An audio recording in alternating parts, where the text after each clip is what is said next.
وہ جو علم رکھتے ہیں اور وہ جو علم نہیں رکھتے. جیسے دن اور رات برابر نہیں ہو سکتے، سفید اور کالا برابر نہیں ہو سکتے، اسی طرح علم والا اور بے علم برابر نہیں ہو سکتے. اس آیت سے معلوم ہوا کہ علم ایک بہت بڑی دولت ہے. وہ خوش نصیب ہیں جو علم حاصل کر رہے ہیں. حضور صلی اللہ علیہ وآلہ وسلم نے ارشاد فرمایا، طلب العلم فریضۃ علی کل مسلم. علم کا طلب کرنا ہر مسلمان پر فرض ہے.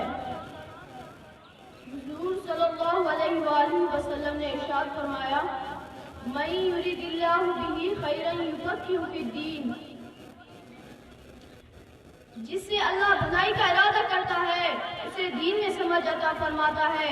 دوسری جگہ نبی کریم صلی اللہ علیہ وآلہ وسلم نے ارشاد فرمایا، فضل العالم علی العابد کفضل القمر لیلۃ البدر علی سائر الکواکب. عالم کی فضیلت عابد پر اس طرح ہے جیسے چودھویں کے چاند کی فضیلت ستاروں پر.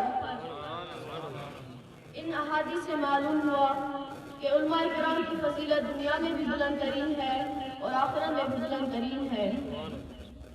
دنیا کے بہت سارے مثالوں میں سے ایک مثال یہ ہے کہ حضرت سالم بن زیاد فرماتے ہیں کہ میرے مالک نے مجھے 300 درہم پر آزاد کیا. میں نے سوچا کون سا پیشہ اختیار کروں تو میں نے علم کا پیشہ اختیار کیا. اب تک 1 سال نہ گزرا تھا کہ شہر کا حاکم میری ملاقات کے لیے آیا، لیکن میں نے اسے اجازت نہیں دی. یہ ہے علم. دعا ہے اللہ تبارک و تعالیٰ سے کہ ہمیں علم پڑھنے میں استقامت نصیب فرمائے. واقعی دعوانا الحمدللہ.